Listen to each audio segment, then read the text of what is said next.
하나님의 사랑과 축복이 가득한 우리 모든 성도님들 되시기를 바라겠습니다. 여러분들께서 또 한 주간 목사를 위해서 기도해 주셔서 또 은혜롭게 금식 기간을 잘 마쳤습니다. 수영록교회 경주 수양관에서 제가 시간을 보내면서 참 이렇게 또한 기도하고 묵상하는 귀한 시간들을 가졌고요. 다시 한번 하나님께서 우리 교회의 큰 은혜와 축복으로 함께 해 주실 줄로 믿습니다. 여러분들, 우리가 지난 주일에 이어서 계속해서 살펴볼 말씀의 주제는 교회를 어떻게 섬길 것인가에 대한 부분입니다. 여러분, 이것은 대단히 중요한 문제입니다. 왜냐하면 섬기는 이들이 어떠한 마인드를 가지고 있느냐에 따라서 교회가 사명을 완수하느냐 실패하느냐가 좌우되기 때문인 것이죠. 그런데 여러분, 오늘 우리가 같이 읽은 말씀을 보게 되면 무엇을 말씀하고 있습니까? 예수님께서 공생애를 마치고 하늘로 승천하시기 직전에 제자들에게 당부하셨던 말씀이지요. 우리 다시 한번 같이 읽어보도록 하겠습니다. 한 목소리로 읽겠습니다. 내가 너희에게 분부한 모든 것을 가르쳐 지키게 하라. 볼지어다 내가 세상 끝날까지 너희와 항상 함께 있으리라 하시니라. 아멘. 여러분, 이 말씀은 제자들에게 당부하신 말씀인 것과 동시에 또한 저와 여러분들에게도 하신 말씀인 것입니다. 우리 모든 그리스도인들은 복음을 전하고 복음대로 살아갈 수 있도록 사람들을 세우는 사명을 맡은 자들인 것이죠. 그런데 여러분, 이와 같이 사람들에게 복음을 가르치고 지키게 한다라는 것이 무엇입니까? 이것은 단순하게 지식을 전달하는 것이 아닙니다. 하나님을 경외하는 삶을 살아낼 수 있도록 하는 것이 핵심인 것이죠.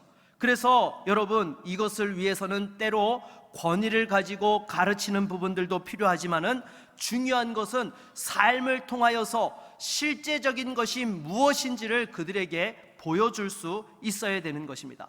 그래서 결국 여러분, 하나님의 말씀을 전파하고 가르치고 지키게 한다라는 것은요, 또한 사람들을 복음으로 섬긴다는 것과 동의어에 해당하는 것입니다. 그러기에 우리 주님께서도 제자들에게 이런 말씀을 하셨지요. 마태복음 20장 26절로 28절을 한번 같이 읽어보겠습니다. 너희 중에는 그렇지 않아야 하나니 너희 중에 누구든지 크고자 하는 자는 너희를 섬기는 자가 되고 너희 중에 누구든지 으뜸이 되고자 하는 자는 너희의 종이 되어야 하리라. 인자가 온 것은 섬김을 받으려 함이 아니라 도리어 섬기려 하고 자기 목숨을 많은 사람의 대속물로 주려 함이니라. 아멘. 여러분, 예수님께서 공생애를 위해 이 땅에 오셨을 때에도 섬김을 받기 위해 오셨던 것이 아니라 섬기기 위하여 오셨었다라고 말씀하고 있습니다. 심지어 이 섬김을 위하여 무엇까지도 내놓으셨어요?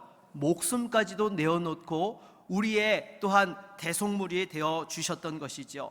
그러기에 여러분, 우리가 항상 복음을 전하고 사람들에게 그 복음을 따라서 살도록 가르치고 지키게 하는 것에 있어서는요, 이것이 바로 꼭 기억해야 될 핵심이라는 것입니다. 여러분, 이것 때문에 우리 주님께서는 말도 안 되는 수치와 고난을 받으셔야 했습니다. 여러분, 우리 주님께서 십자가에서 달려 돌아가실 어떠한 이유 한 가지라도 있으셨습니까? 없었습니다. 오로지 저와 여러분의 죄 때문에 그 모든 수치와 고난을 감당하셨던 것입니다. 그러기에 여러분, 우리가 주님의 제자가 되어서 또 주의 종이 되어서 교회를 섬기며 사명을 감당하는 것 역시 동일한 것입니다. 우리가 믿음으로 살다 보면 말도 안 되는 핍박과 수치를 당하는 것이 한두 번이 아닙니다. 인간적인 자존심을 가지고 생각한다면 당장에 쫓아가서 상대를 멱살을 잡고 들었다 놨다 하고 싶을 때가 있습니다. 그러나 우리 주님께서 나를 위해 십자가를 지신 그 은혜와 사랑을 생각하노라면 복음 때문에, 믿음 때문에 우리가 그 정도의 수치를 또한 아무것도 아닌 것처럼 여기며 나아갈 수 있게 되는 것이죠. 그러기에 우리 성도들이 세상에서 믿음으로 살고 또한 주의 나라와 복음을 위해 능력 있게 쓰임 받을 수 있는 비결이 무엇이냐? 첫째도 둘째도 셋째도 바로 십자가와 부활의 은혜요 능력인 줄로 믿습니다. 여러분, 이 십자가와 부활의 은혜와 능력을 붙드는 사람들만이 끝까지 믿음으로 승리하는 삶을 살 수 있는 것이죠. 우리 옆에 있는 분들과 함께 인사하도록 하겠습니다. 십자가와 부활이 나의 능력이고 소망입니다. 네, 정말이시죠? 네, 우리가 십자가와 부활이 나의 능력과 소망으로 주님 오시는 그날까지 살아갈 수 있기를 바라겠습니다. 제가 지난주에도 말씀을 드렸지만은 한국교회는 지금 심각한 위기 속에 있습니다. 그 중에 또한 가장 위기 가운데 하나가 젊은 세대들이 교회를 이탈하고 있다는 것입니다. 여러분, 제가 생각했던 것보다도 더 심각했습니다. 목회 데이터 연구소에서 조사한 통계에 따르면 10년 전과 비교해서 교회 안에서 20대에서 40대가 반토막이 났다고 합니다. 여러분, 얼마가 줄었더라고요? 반토막이 났다는 거예요. 반이 줄었다는 거예요. 이렇게 젊은 세대들이 주니까 따라서 누구도 줄었어요?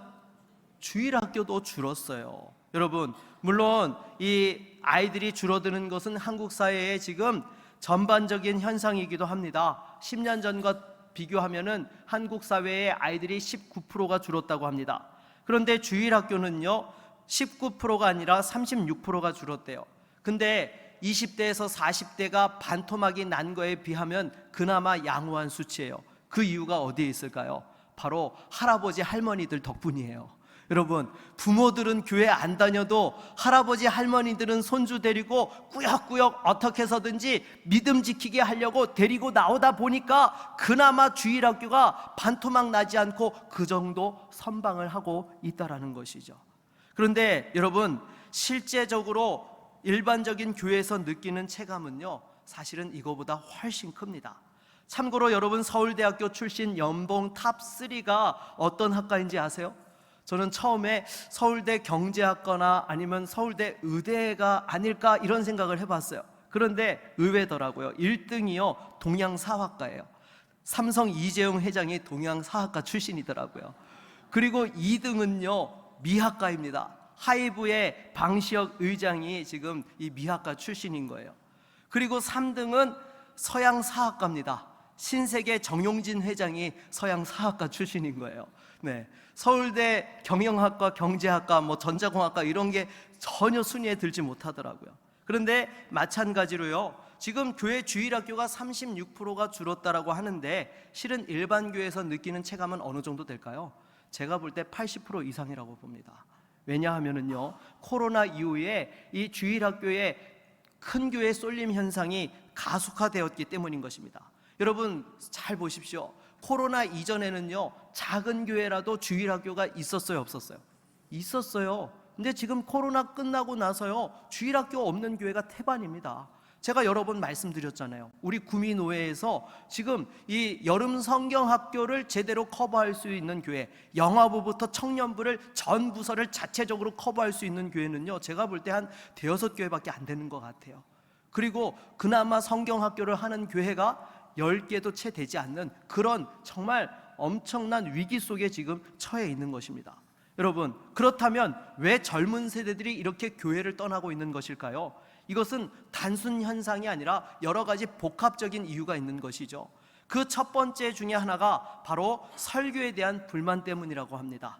설교가 너무 현실과 동떨어져 있고 자신들의 기대를 충족하지 못한다고 느낀다는 거예요. 그런데 이것은요 단순히 설교 하나만으로 끝나는 것이 아니라 그 다음에 이어지는 내용들과 관련이 깊습니다. 두 번째는요 교회의 권위적인 모습에 반발해서 떠난다는 거예요. 여러분, 오늘날 사회가 얼마나 빠르게 변하고 있습니까? 대기업에서 직급이 단순화되고 있습니다. 여러분, 삼성이라는 대기업을 요즘 보니까요 예전에는 과장, 차장, 부장 직급이 있었는데 요즘은 프로라는 호칭으로 다 통일이 되었대요. 그리고 사람들을 부를 때도 예전에는요 여러분 이렇게 부장이나 과장 직함이 있으면 밑에 그 직원들이 뭐라고 불렀죠? 네, 김 부장님, 이 과장님 이렇게 불렀잖아요. 근데 요즘은요 그냥 직급 대신에 님을 붙여서 호칭하도록 한다는 거예요. 그래서 신입사원이 들어와서 예전에는 부장님에 해당하는 분한테 예를 들면 홍길동님, 유관수님 이렇게 그냥 부른다라는 거예요. 이름을 부른다라는 거예요. 여러분, 지금 세상이 엄청나게 변하고 있는 것입니다. 그런데 교회는 여전히 그 권위주의에서 변화하지 않는 것에 젊은 세대들이 반발하고 떠난다는 거예요. 그리고 세 번째로는 교회 내부 갈등에 실망해서 또한 떠난다는 것입니다. 여러분, 요즘 교회들을 보게 되면 내부 갈등으로 시끄럽지 않은 교회를 찾아보기가 더 어려울 정도입니다. 얼마 전에 여러분, 경기도 분당에 있는 대형교회 담임 목사님이 갑자기 사임을 했습니다. 이유는 알 수 없지만 갈등이 있었으니까 사임을 했겠죠. 그리고 무엇보다도 여러분, 요즘 교회에서 담임 목사가 바뀌면서 갈등들이 많이 일어나는데요, 사실 이거는요 당연한 것입니다. 왜냐하면 세대 간에 그런 문화적 차이가 있기 때문이죠. 장로님들은 아무래도 연세가 있으신 분이다 보니까 교회 운영 방식에서도 어떤 걸 선호할까요? 익숙하고 전통적인 것을 추구할 수밖에 없어요. 그러나 여러분, 40대의 젊은 목사가 오게 되면은요 어떻게 합니까?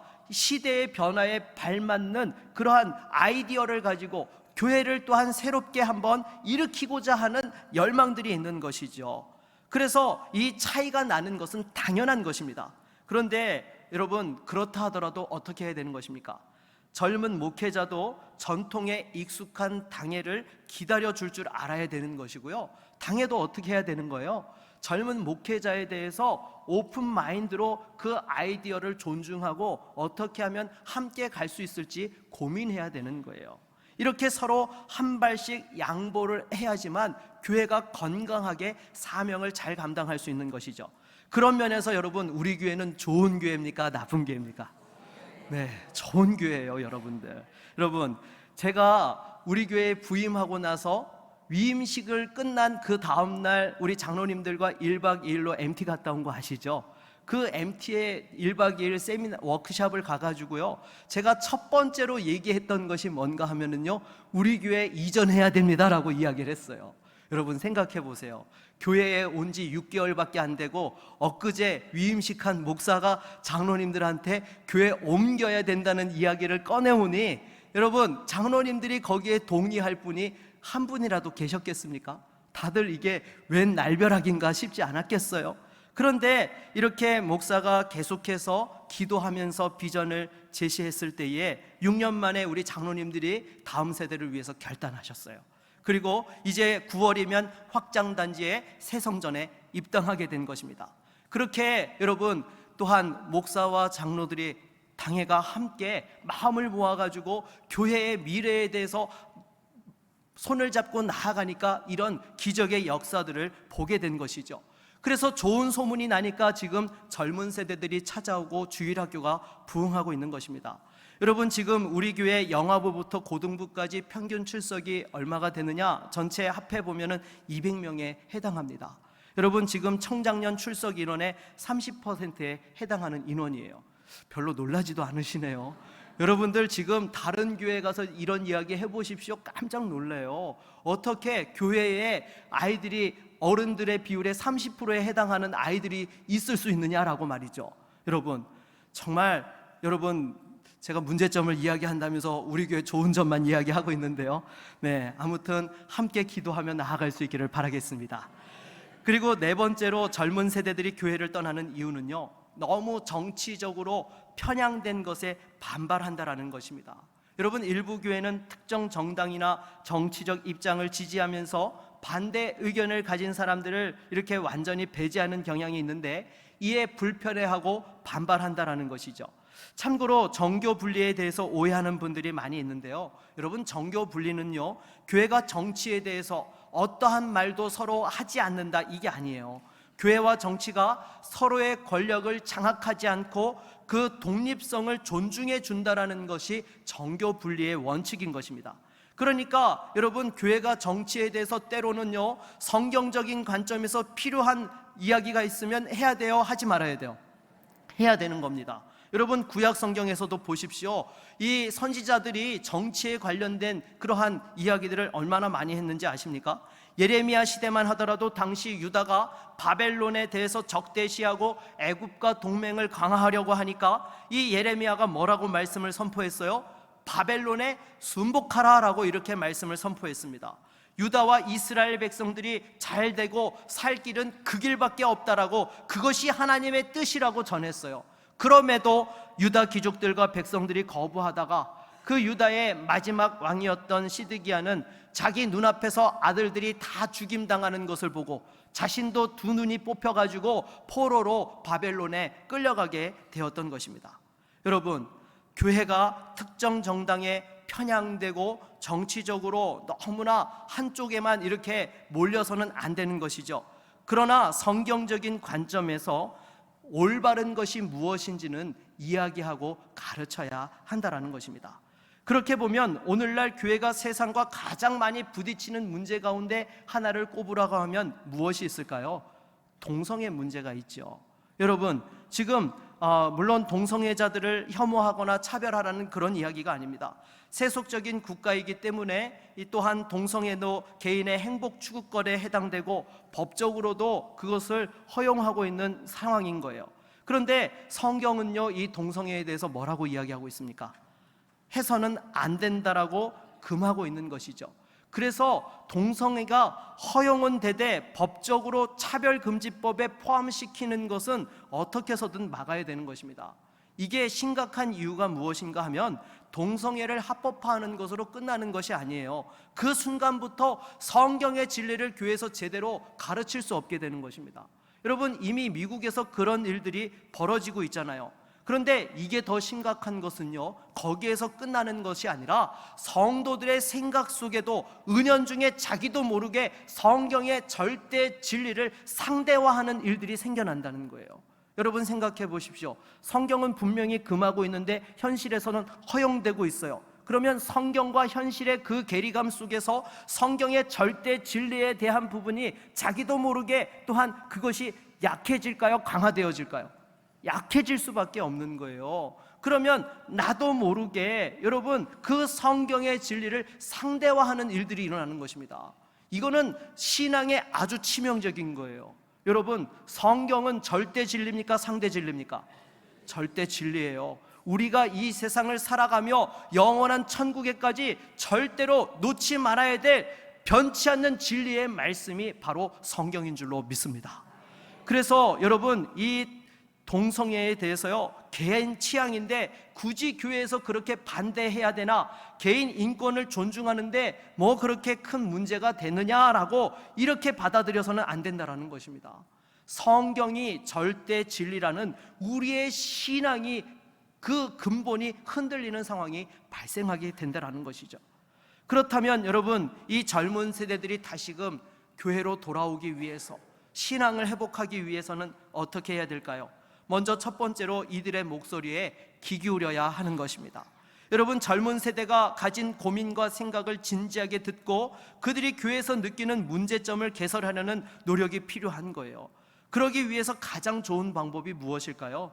의사결정을 할 때에 이들의 의견을 수렴하고요, 또한 의사결정에 동참할 수 있는 기회를 주는 것이죠. 어떻게 보면 급변하는 사회 속에서 교회가 시대의 도전을 지혜롭게 헤쳐나갈 수 있는 방법이기도 한 것입니다. 왜냐하면 기존에 우리가 갖고 있는 당의 시스템만으로는 시대 변화에 급격하게 제대로 대처하기가 만만치 않은 그 한계치에 도달했기 때문이라는 것입니다.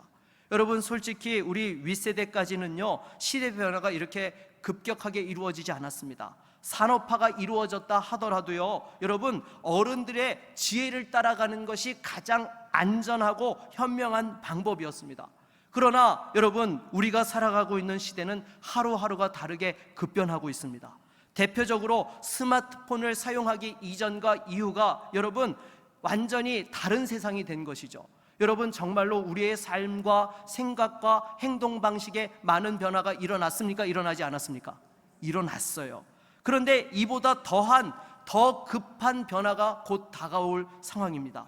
인공지능과 로봇이 결합된 그 시대가 본격적으로 열려지게 되면 그 변화는 스마트폰보다 더하게 될 것입니다. 우리의 일상이 변화하고 신앙생활에도 많은 영향들을 가져오게 될 거예요.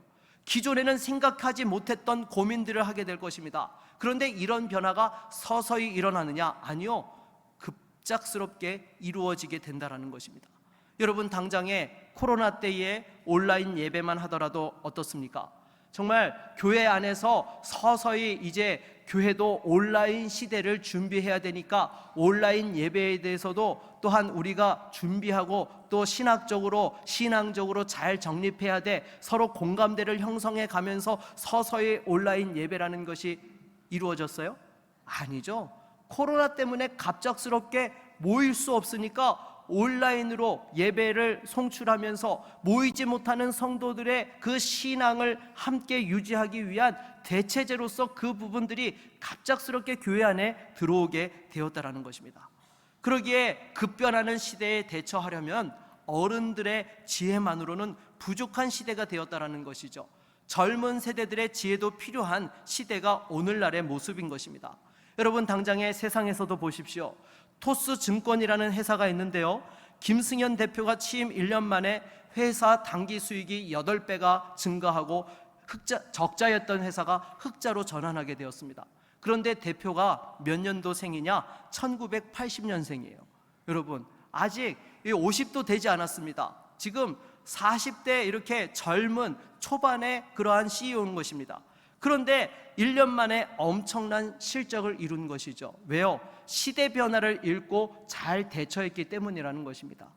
어떻게 보면 여러분, 저도요, 사실은 아직까지는 시대 변화에 그렇게 뒤처진 목사라고는 생각을 하지 않습니다. 왜냐하면 이 대학 때 컴퓨터를 전공했고 새로운 IT 기기에 호기심이 많아서 이런 것에 대하여서 늘 함께 그 변화에 같이 이렇게 발맞추어가는, 아니 어떻게 보면 조금 얼리 어댑터적인 성향들이 있었던 것이죠. 그런데 요즘은 갑자기 우리 부목사님들을 보노라면 제가 조금 처진다는 느낌이 들어요. 제가 사용하지 않는 프로그램들을 능숙하게 사용하더라고요. 그리고 이렇게 또한 하는 모습들을 보면은요, 제가 이제 정말 50이 되니까 저도 나이 드는 그런 상황에 직면해 있구나라는 생각이 듭니다. 물론 그래도요, 제가 아직까지는 젊은 세대에 대한 이해의 폭이 그렇게 많이 뒤떨어졌다라고는 생각하지 않습니다. 왜냐하면 제가 그래도 우리 교회 오기 전에 무슨 사역을 했어요? 네, 청년 사역을 했어요. 서울 강남에서 20, 30대들을 대상으로 사역을 했는데, 지금 제가 지도했던 청년들이 지금 무슨 세대가 된 거예요? 30, 40대가 된 거예요. 딱 10년 지나면서요. 그래서 아직까지도 제가 이들의 특성이 어떤지는 제가 우리 어르신들보다는 조금 나을 거예요. 그래서 우리 교회에 참고로 가정사역부를 만든 이유도 바로 거기에 있는 것입니다. 아무래도 처음부터 이 30, 40대들은 어른들과 어울리는 것보다는요, 자기들 안에서 소통되는 것이 교회에 정착하는 데 도움이 되기 때문에 그렇게 가정사역부라는 것을 만들게 된 것이죠. 그리고 우리 교회에서 나고 자란 청년들도 결혼한 경우에는요, 이 가정사역부에 배치한 이유가 있습니다. 왜냐하면 이 결혼하기 이전에는요, 시댁 어른 되실 분들에 대해서 눈치를 봤을까요? 안 봤을까요? 안 봤어요. 별로 신경 안 썼어요. 그런데 결혼하고 나면은요, 눈치를 보게 될까요? 안 보게 될까요? 네, 솔직하게 얘기하세요. 네, 눈치 보게 돼요. 어떻게 눈치를 안 봅니까? 그래서 제가 서울에서도 사역을 하다 보면은요, 청년들이 교회 안에서 만나서 결혼하고 조금 있다 보면 교회로 옮기는 거예요.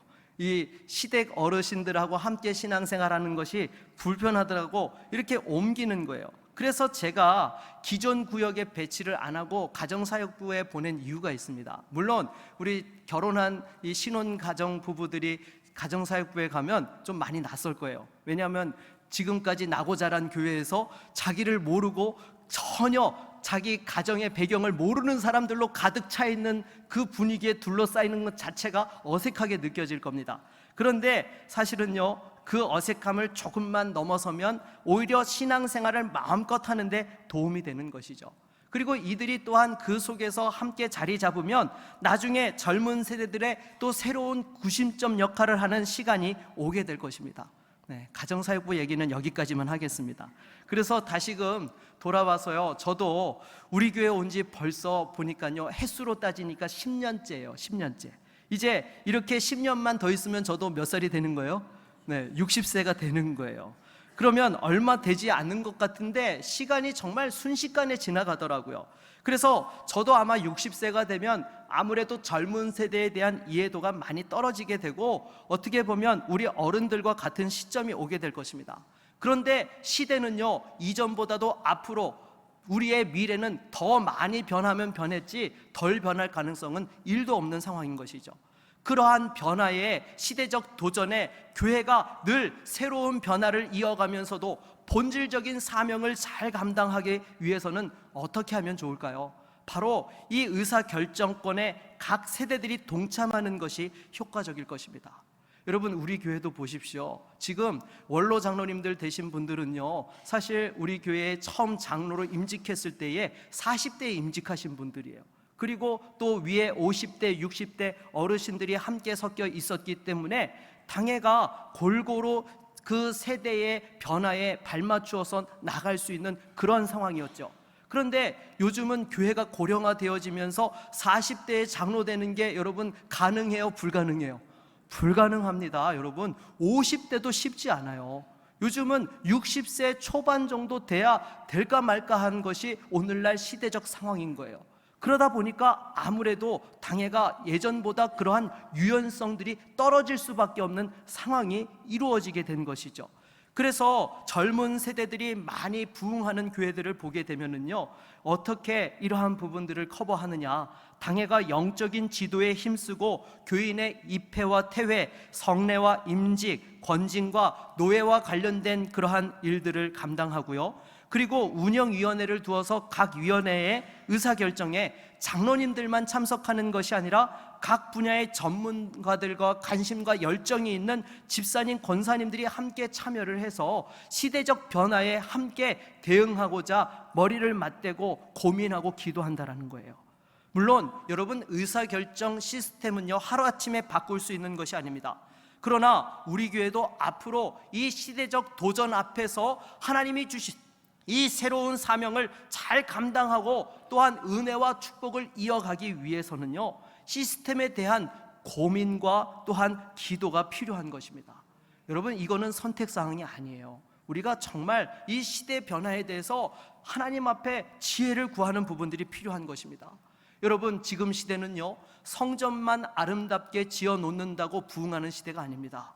새로운 변화를 담아낼 수 있고 올바른 방향과 비전을 제시할 수 있는 교회가 살아남고 그 시대적 사명과 하나님의 영광을 위하여 쓰임받을 수 있는 것이죠. 우리 온 교회가 함께 고민하고 기도할 수 있기를 바라겠습니다. 두 번째로, 젊은 세대들을 잘 케어하고 훈련해야 됩니다. 여러분들, 지금 우리 70세 이상 된 어르신들이 요즘 젊은 세대들을 보면 잘 이해가 안 되는 부분들 중에 하나가 육아에 대한 부분들일 거예요. 우리 70세 이상 되신 분들은요, 보통 아이들 몇 명 이상 키우셨어요? 그래도 3명 이상씩 키우셨잖아요. 그러다 보니까 요즘 젊은 세대들이 아이 하나 가지고 쩔쩔 매는 모습을 보면 왜 저럴까라고 이렇게 물음표를 찍는 경우들이 많으세요. 근데 하지만 당연한 것입니다. 왜냐하면 우리 젊은 세대들은요, 치열한 경쟁에서 살아남기 위해서 얼마나 최선을 다했는지 몰라요. 그런데 정작 가정을 잘 돌보고 믿음 안에서 제대로 서는 그러한 롤 모델을 보고 훈련을 제대로 받지 못한 경우들이 너무나 많다라는 것입니다. 왜냐하면 여러분, IMF를 기점으로 우리 사회가 변화되어졌잖아요. 그전까지는 남자는 밖에 나가서 일하고 여자는 가정에서 가사와 육아를 전담했던 그런 분위기였다면은 IMF를 기점으로 해서 어떻게 됐어요? 맞벌이 가정으로 변화된 것입니다. 그러니까 아이들이 여러분, 이전 시대에 비해서 부모님에게 잘 케어를 받고 롤 모델을 보면서 성장한 것이 아니라 그냥 자기들끼리 시간에 방치되어져서 학원으로 어디로 여기저기 뺑뺑이 돌면서 자란 세대들인 거예요. 그러니까 여러분, 이러한 부분들에서 영적으로 잘 설 수 있고 또한 신앙적으로도 성장할 수 있도록 많은 격려와 그러한 환경들을 잘 제공하고 훈련할 수 있도록 도와주어야 되는 것입니다. 여러분, 사실 이게 잘 이루어져야 주일학교도 소망이 있는 거예요. 아무리 우리가 주일학교에 그 모든 것들을 올인한다 하더라도요, 가정에서 부모가 그 자녀들을 신앙으로 양육하고자 하는 그러한 마인드를 갖지 못하면은요, 아무 소용이 없는 것이죠. 그러기에 무엇보다도 건강한 영적인 롤 모델을 제시하고 이들이 그와 같이 세워져 갈 수 있도록 교회가 함께 도와야 할 줄로 믿습니다. 말씀을 맺도록 하겠습니다. 여러분, 예수님께서는 우리에게 예수님의 삶을 본받아 섬기며 살아갈 것을 명하셨습니다. 그래서 우리가 복음 전도의 사명을 감당한다라는 것은 바로 섬김의 도를 따라서 그 사명을 이어가는 것이죠. 그러기에 여러분, 우리가 젊은 세대와 다음 세대를 세우는 중요한 기초에는 섬김이 있다는 사실을 우리가 늘 기억해야 될 것입니다. 여러분, 한국교회는 지금 젊은 세대의 이탈로 심각한 위기에 있습니다. 무엇보다도 이들의 목소리에 귀를 기울이고 또 의사결정 과정에 적극적으로 반영하고 참여시키고 동시에 이들이 영적으로 성장할 수 있도록 롤 모델을 제시하고 섬겨야 될 것입니다. 여러분, 이제 우리 교회는 과거의 100년을 딛고 새로운 100년을 향해 나아가고 있습니다. 이 새로운 시대의 도전에 맞서서 올바른 방향과 비전을 제시하는 교회가 되어야 합니다. 무엇보다도 우리가 한 번도 가보지 못한 길이지만은 다시 한번 그 십자가의 은혜와 능력을 의지하여서 섬김을 통하여서 이러한 변화에 대처하며 하나님 앞에 영광 돌리며 쓰임받고 승리하는 모든 믿음의 종들이 다 될 수 있기를 주의 이름으로 축원합니다. 우리 한번 같이 찬양하고 말씀을 의지하여 기도하겠습니다.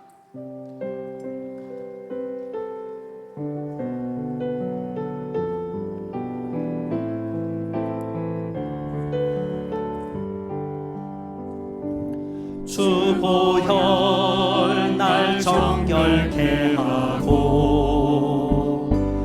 주보혈 날 자유케 하니 주 앞에 나 예배하는 이 시간 나의 모든 것을 주께 드리네. 주의 손 날 위에 지키셨고 주의 발 날 위에 박히셨으니 이제는 내가 사는 것이 아니요 오직 주를 위해 사는 것이라. 주의 손에 나의 손을 포개고 주의 손에 나의 손을 포개고 또 주의 발에 나의 발을 포개요. 나 주와 함께 죽고 또 주와 함께 살리라. 영원토록 주 위에 살리라. 주의 손에 나의 손을 포개고 또 주의 발에 나의 발을 포개요. 나 주와 함께 죽고 또 주와 함께 살리라. 영원토록 주 위에 살리라. 주 위에 살리라. 여러분, 이 시간 말씀을 의지하여 함께 기도하며 나아갑시다. 무엇보다도 시대적 도전 앞에서 새로운 변화를 감당하며 다시 한번 믿음의 3대가 함께 하나님의 그 영광을 꿈꾸고 그 하나님의 은혜와 축복을 이어가며 쓰임받는 우리 교회가 될 수 있도록 다시 한번 젊은 세대를 세우는 교회, 다음 세대의 소망이 있는 교회로 하나님 앞에 영광 돌릴 수 있도록 또 온 교회와 당회와 우리 모든 성도들이 한마음으로 이 일에 하나님 앞에 쓰임받고 영광 돌릴 수 있도록 우리 함께 같이 기도하며 나아갑니다. 주여, 하나님 아버지 감사합니다. 사랑하는 주의 몸된 교회를 축복하여 주시고 여기까지 인도하여 주신 것도 하나님의 은혜요 축복이요 또한 하나님의 놀라운 섭리인 줄로 믿습니다. 주여, 무엇보다도 변화하는 시대 앞에서 다시 한번 우리 교회가 이것을 지혜롭게 헤쳐나갈 수 있는 교회가 되게 하여 주시고 우리가 한 번도 가보지 않은 길을 가게 되지만은 다시 한번 하나님의 성령께서 우리에게 함께하여 주셔서 믿음의 3대의 축복을 이어가며 젊은 세대와 다음 세대에게 이 영광스러운 하나님의 교회와 사명을 물려줄 수 있게 하여 주시옵시고, 다시 한번 하나님의 그 놀라우신 은혜와 축복에 감사하며 영광 돌리는 온 교회가 될 수 있도록 인도하여 주시옵소서. 특별히 담임 목사를 붙들어 주셔서 이 모든 상황들 속에 영적인 중심을 가지고 잘 그 어려움들을 헤쳐나갈 수 있도록 주의 손으로 강건하여 주시고 권능으로 함께하여 주시옵소서. 또한 함께 도우시는 우리 장로님들에게도 축복하여 주셔서 이 변화하는 시대에 다시 한번 새로운 변화의 물꼬를 틀 수 있는 하나님의 거룩하고 신실하고 지혜롭고 충성된 종들이 될 수 있도록 역사하여 주시옵시며, 다시 한번 온 교회가 함께 기도하며 나아갈 때에 이 믿음의 축복과 영광을 주님 이어가며 쓰임받게 하여 주시고, 새로운 구미의 변화를 이끌어나고 대한민국의 희망의 씨앗을 심는 교회가 되게 하여 주시옵시고, 우리 교회를 통하여 다시 한번 다음 세대의 부흥의 역사와 축복이 임하게 하여 주시옵소서. 우리와 함께 하여 주실 그 주님을 기대합니다. 주님 인도하여 주시옵소서.